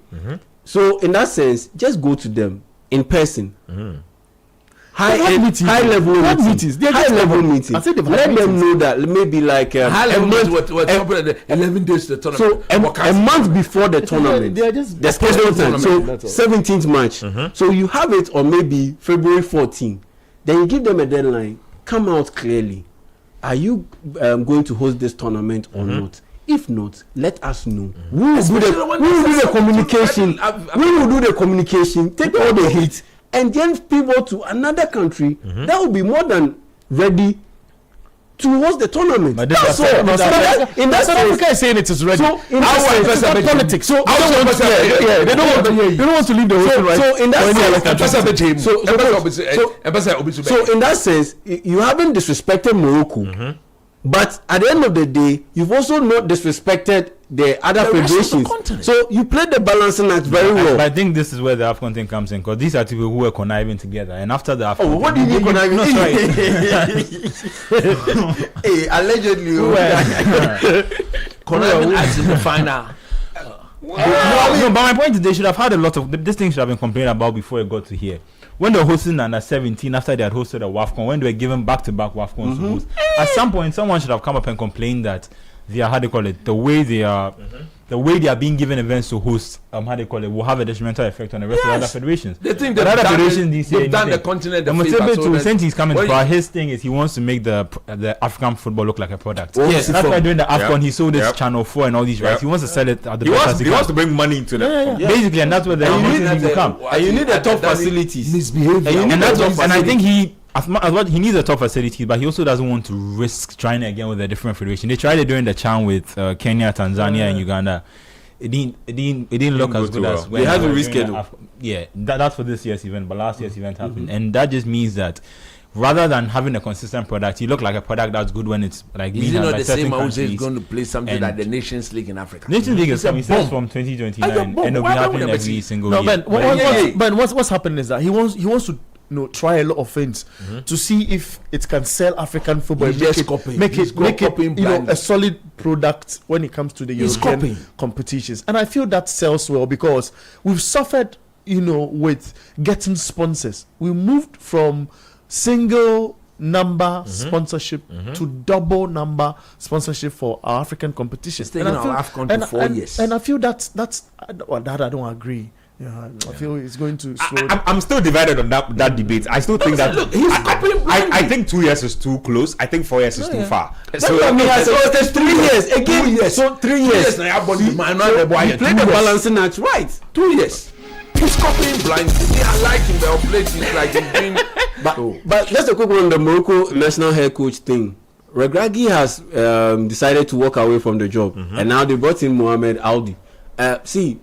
One coach, There's too much pressure. You see, too much pressure. You see, no, the thing, me, I feel like he's the brain behind it. It had come to the end of a cycle. Yeah. Where that cycle could have ended. Should have ended at the World Cup. No, but you see, it should have ended at the World Cup. But the AFCON final. If you are Morocco, and you've made all these investments, and you went to Cote d'Ivoire. You got kicked out at the group stage. You got kicked out at the group stage. You host the tournament. You haven't won the tournament in like what 40 years? 50. Yeah, 50. Yeah, 50. And you make it to the final. Why couldn't you win the game before Brahim Diaz's Panenka? It's a final. I'm never talked like that. Disrespected the opponent in front of them. No, but that's what they could have beaten any. In fact, there are a lot of countries that do that. Like whenever they lose a game, instead of them to do some introspection, they go ahead and discredit that. I'm thinking from their perspective, and this is the kind of like you read the reports coming in. This is the kind of posture that they have. And they blame the coach for that? Yeah, because they feel like, okay, we've come to this. We come to this footballing wise. Footballing wise, they were by far the best footballing team in the tournament. Facts. They played the best football in the tournament. I agree. The coaches are not responsible for the results. I agree. He put out the team there. Tactically, they were better. I think Okabi had the big chances in the final. Between them and Senegal, they were like the most tactically drilled teams at the now tournament. You get a penalty, go and score, you go and do Panenka. Coach just come up Panenka. But the thing is, fact. And also you look at the guy that is replacing Mohamed Albi. Did you watch Morocco's under-20 team at the World Cup? Ghana is the first African nation, and back in the day, we were the only African nation to have won the under-20. So well, but if you're talking about pressure, then I don't think he can handle the pressure. Because this guy who took them to the semi-finals to the World Cup, semi-final of the World Cup, brought them to the CAN, it didn't go on well. When they hosted it, then he's taking them when they hosted the tournament. Well, as a host nation, where would you want to be knocked out of a major tournament? Where else? They say everything or nothing. If we didn't win it, we don't want more to. or less. Yeah, and the Mohamed Albi guy, look, I saw Morocco play at the under-20 World Cup. I know it's not the same at the senior level, but the kind of football that they played, man, I think it did a lot of. It gave them a lot of belief. Hopefully, it works for them. He can transition into the senior national team because he convinced a lot of people and he turned a lot of heads and he changed a lot of minds. And honestly, when you bring that up and you add it up to Morocco missing out on winning the title in front of their supporters. It's like, how many times are we going to be this close but not be able to I understand get the goal? It's like Moses, you know, I know Moses, but you won't be the Joshua. It's a huge risk they've taken because working with those under 20 kids cannot be equated to working with those at the senior level. Facts. The likes of Brahim Diaz and those Hakimi and co. This coach that you've promoted. If this man can tame this guy, the one who just because they had one of the most star-studded teams. But the man could get them to play the way he wants them to play. And then we'll see how it goes. But me, look, I think it's a decision that will cost them at the World Cup. It will cost them big time because this man is coming in with completely new ideas. The boys may not be used to that. And a lot of their players are still going to be at that World Cup. Exactly. How many games is he going to play to put in that identity? Let's see how it goes. Speaking of games, Ghana, we have a fourth friendly. Confirmed. It's Ghana and Wales. On June, before the World Cup, June 2. Now we are playing Wales because of the English team. Yeah. They Wales are different. They're decent team. Hey, Wales have Ethan Ampadu and all those. I mean, their match they used to when Giggs was there was a bit shoppy, but I think he moved on and they've been a bit more solid since. Yeah, but for the World Cup? No, they are going to play the playoffs. Yeah, so there's also Brennan Johnson also in there. Just a couple of guys. Few decent players. Not bad at all. They're kind of team that if we joke, if it's like a real competitive game, they can. If we don't get our act together, they'll beat us. What team what coach? Let's talk about Spurs real quick because I thought this was a one season thing. They are actually genuinely flirting with relegation. They are 17th on the table. Have lost 3 games on the bounce. We need to pray for them. Tudor. Because look, that White Hart Lane facility alone should be the reason why God will have to rescue them. You mean the new stadium there? The new stadium, the Tottenham Stadium. You cannot take White Hart Lane. They have taken us far. They have taken us back to the old stadium. What's the name of this stadium? The Tottenham Hotspur Stadium. This new facility. White Hart Lane. Actually, that'd be some ground. I think on the continent of Europe can be one of the top 3. The top 3. Top 3. I agree. Top 3. I have seen that edifice before. It cannot be relegated to the championship. No, it can't be a championship stadium. Jesus Christ. I think the new Bernabeu is probably the upgraded the metro.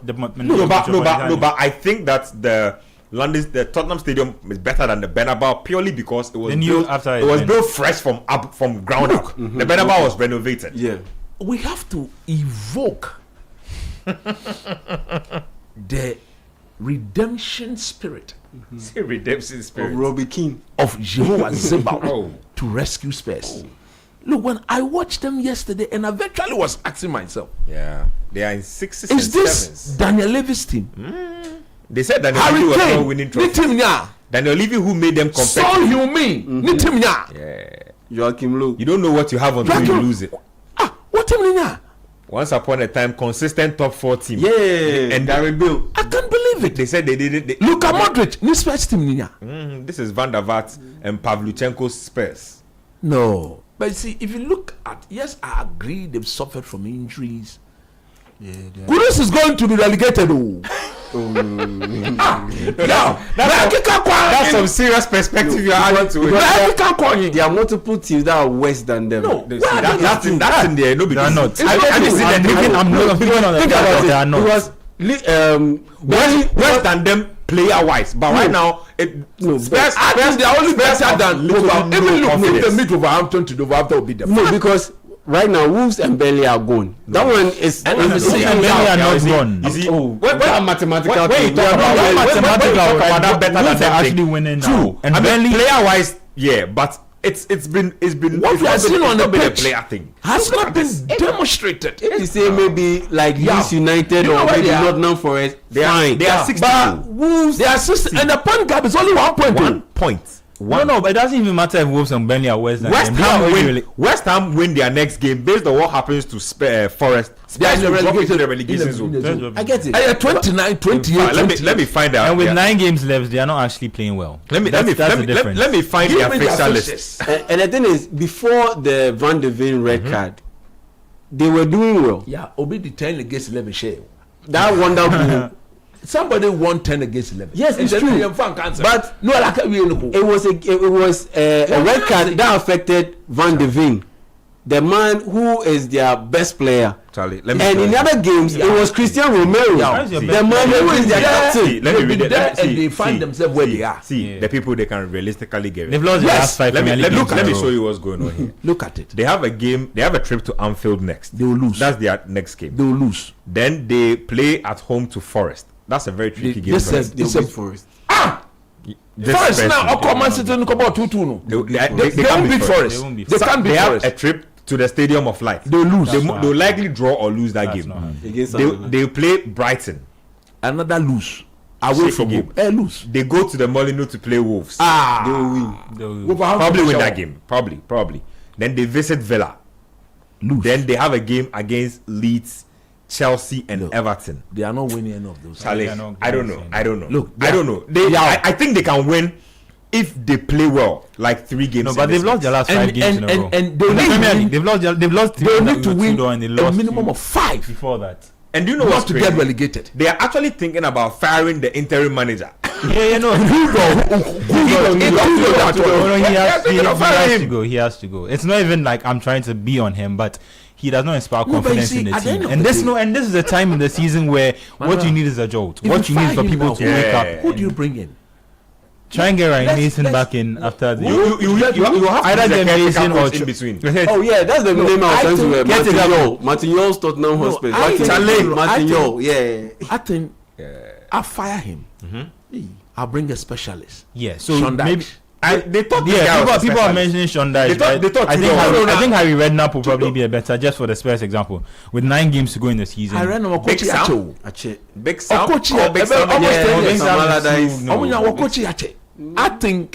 I think they need to go in for a specialist, somebody who has got a proven track record of coaching players within these difficult time and situation, and getting them to get themselves uplifted and rescued. Dyche has only done that once, and that was even at Everton. And after that, he was sacked again. At Nottingham Forest, he got them to... I'm saying that.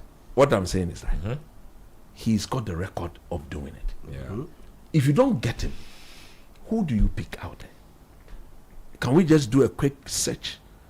I mean, then I think you probably have to go like Big Sam, like Ben is saying. You have to go for the people who are... for over 12-15 years. When the last time he coached a team? True. Leeds. When was that? I mean, that was probably 5-6 years ago now. No, it's quite a while. I think it's just about 6-7 years ago. Uncle G, Ache.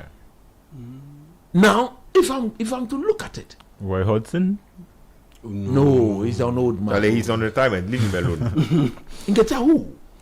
Yeah, no, but that's the thing. Like in terms of if it's about experience, no, he won't take that job. Okay.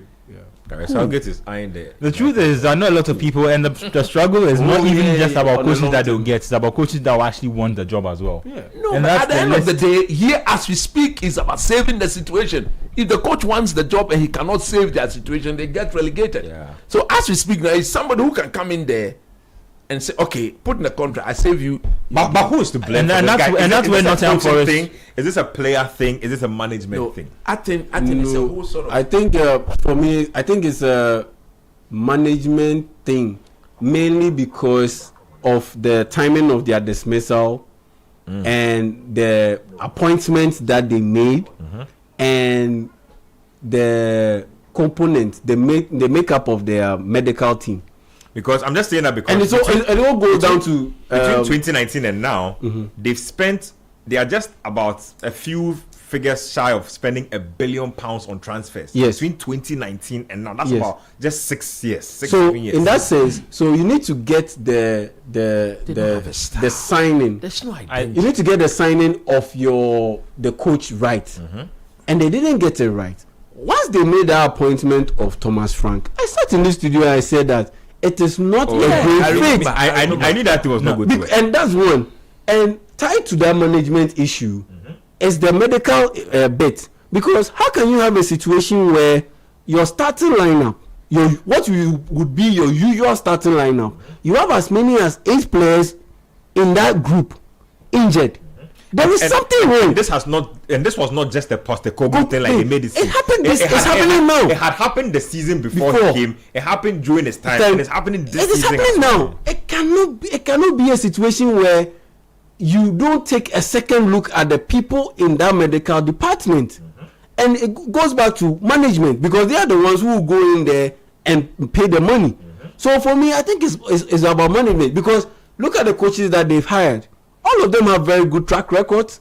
Postecoglou was winning the league titles with Celtic in the Scottish League. I know it's not the grandest of leagues, but at the end of the day, he has a winning track record. And he said that I win things in my second season, and he backed it up. You get it? So it is not a coaching problem. We all know what Thomas Frank has done. It is down to management. They didn't pick the right coach to fit their profile and the profile of their players. And on top of that, the people who are to ensure that the players stay fit and are able to stay on the pitch, because you can have the best of ability, but if your availability is not up there, what's the point? Fact. I mean, for Spurs in particular, I think their problems started the season after they made the Champions League final.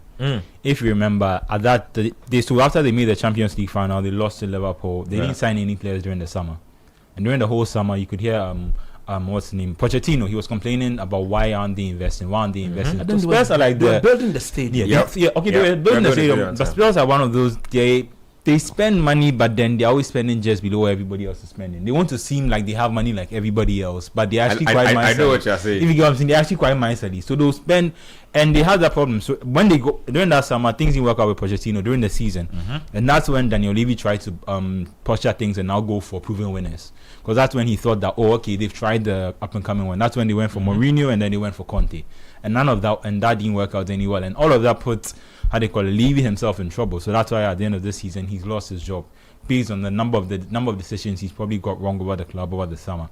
And I think generally at the top level club they put out some communication to the fact that this was going to be the summer where they start investing like a top club. That this is because it's going to be the summer where they start spending money. If unfortunately I read a story that said that if they can't do that in the Premier League, it was a record. The walkout was a record walkout against Crystal Palace. I mean they've been bad all season, and that walked out of the stadium. It was a record. That was a terrible and performance. they've had the same thing under Thomas Frank this season. When Frank was there, I think from the first 2-3 home games, you could tell this man's not going to last. Because anytime he's losing, the way the atmosphere felt within the stadium, it can't immediately turn good when things are going well, if that makes sense. And in your home, and it's been from the start of the campaign, better away from home, poor at home, like agitating fans. My problem now is that how do they solve this? Because look, get the right money. I think, like I said, first things first, hire the right fit for the kind of players you have. Maybe the right fit. Maybe you need to fire your medical staff too. They must be fired. They have to go. Right now, maybe that right manager is somebody who is working elsewhere. Fact. And that right manager will look at the team where it is now and say he will not take it at this current moment. There's that. But, I mean, the quality of the players that they have. What quality? If I'm the right manager and I'm giving 9 games, I'm not talking about. If I'm the right manager for the job, why would I put my record on the ground to give myself 9 games to service? Okay, I'm saying beyond this season. Let's say they don't get relegated. So now, I think on the interim, their best bet now is to promote internally. One of their first team coaches, take like the Carrick type situation, take up the job. They should go and see Sean Dykes. So is it Dyke at Forest? No, he's fired. Oh yeah, the man fired. But the difference, I think, Carrick actually has experience. Like that's the difference between Carrick and Fletcher. That's the reason why they didn't stick with Darren Fletcher for the rest of the season. Yes. Carrick actually has experience. So go for Sean Dykes. Look, they should be calling Sean Dykes immediately. But the thing with Dyke is that he'll probably want to continue the job after he's sealed. I think he'll be honest enough to accept that. You come in there, do the job. If you can rescue us, we'll give you this amount because of money. Spurs going forward, if Spurs won't like if Dyke takes them to next season and he starts playing that football, they'll start complaining. No, but they can make it short term. So save us. Negotiation. So save us. Like Carrick has been put there as an interim manager. Everyone knows it. To the end of the season. Yeah. And he's going to be given the same opportunity to go through the process. Do I want Man United to give him the job? No. Because if you look at the other options that may be available, I've always said that United only give the job to Carrick if United have to give the job to either Gary Southgate or the Crystal Palace coach. As for Southgate, he's coming. Whether you like it or not, he's coming. Nagelsmann is available. There's Luis Enrique that you can. But Carrick is a deserving manager. I read something it excited you. It excited me. They said when he came for the Chelsea interview, you know what Chelsea interviewed him? Yeah. He rather turned into that. He was the one interviewing Todd. No, that guy be hard guy, and that's why they didn't hire him. He walked out and told them that he's not going to take the job. No, but truthfully, they couldn't. That's what I'm saying. Truthfully, with his personality and his depth of knowledge, he's not going to be able to work with Egbali and you could tell from the get-go that that's why they sacked Thomas Tuchel. Because Thomas Tuchel is a very outspoken manager. Yes. Like if you say it, he will explain. And the thing is that according to this, that's why they are hiring Rosenthal. According to the story, Luis Enrique exposed Todd Bowley and the people there. So this is the man I want to go and sit in front of Way Cox and Barada and that single digit man. So that interview, they try me. You understand? So as for Michael Carrick, he only gets the job on one condition: if it's going to be Southgate or the Crystal Palace, those people. But for Spurs, they have to solve. As for the Tudor, Tudor, quick. He actually has a good interim manager. No, he actually has. He's been at the manager for big clubs. Like he's Marseille manager. He's been Lazio manager. I think he's been how do you call it? Galatasaray manager. He actually has experience, but I don't know some way somehow this job has just exposed him terribly. Let me read a few messages and then we'll do shout outs before we bow out of here. So my good friend and big man Chris Diaba from Stanchart says us a few thoughts. He says that his thoughts on the World Cup says, truth be told, for many of the powers that be, Ghana won the 2026 World Cup when we qualified. After we confirmed qualification, we have been gradually pressing the self-destruct button by our actions and posture. He says, first of all, what is our target? To do well, and what is that? He also says that the players, it's a secret. As in players that will be going, it will probably be kept a secret from us till whenever. What is the general consensus on the coach and his technical team? The players will perform in spite of the coach and the technical team. He says, this World Cup, I have no expectations for my Black Stars. Bring back Eddie and Love. So that's my good friend and big man, Mr. Chris Diaba from Stanchart. Shout outs to you. Let me do one more shout, and then I'll take the shouts around the table. So this one is from Bernard Abeku. He says that shout outs to Leicester, Dixon, KSM, and the ARC pundits. Also, this one to his friend called Gabby. So Gabby, wherever you are, big shout outs to you from Bernard. Nice one. Let's go around the table. Okay, so I'll start a big birthday shout to Kofi Ofori Amanfo. Yeah, big shouts to you, big man. And yes, a big shout to Dennis Asamoah. Yeah, I met him in town. He recognized me. He's like, oh yeah, I know Shiny you. brother too. I know you. You're on Panorama. It's like, oh no, it's not me. Oh, is it? Oh no, it's you. Okay, yeah. So yeah, Dennis Asamoah. Yeah, big shouts to you, big man. And yeah, big shouts to Robert Bequin Baini of Exim Bank. Yeah, I see you, man. Charlie, you know what? When somebody says you are the secret admirer of somebody, oh damn, man. It's a huge accolade. And when you get to know that that secret admirer is not just anybody, but a huge somebody. You want to show the person absolute respect. It tells you that maybe there are things we say here, there are things we do here, that people of high prestige and honor, dignity within the society really do appreciate. So to my secret admirer, Dr. Bridget Palm. Look at the name, Dr. Bridget Palm. Look, she's a radiologist. Oh damn. At the Greater Accra Regional Hospital, what is popularly known as RICH. Dog from Coach Christopher Nimley. You are also my secret admirer. God bless you. Look, keep listening to the show, and we do what we do because of people like you. Thank you. We are so grateful that people like you of discerning minds and proper intellectual excellence tend to pay attention to the work we do here. God bless you. Thank you. Dog. Thank you. Dr. Bridget Palm from the Sports Panorama team and from Coach Nimliam. We say God bless you and keep listening to the show.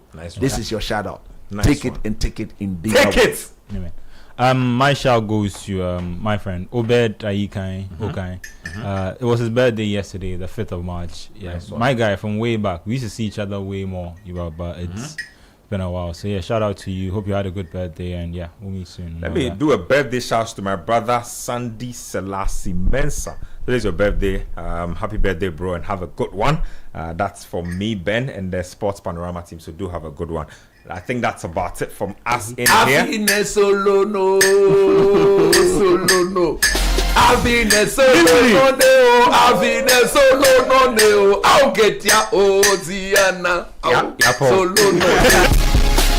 So proudly brought to us by Betway, Litina Travel and Tour, and Extra Cash.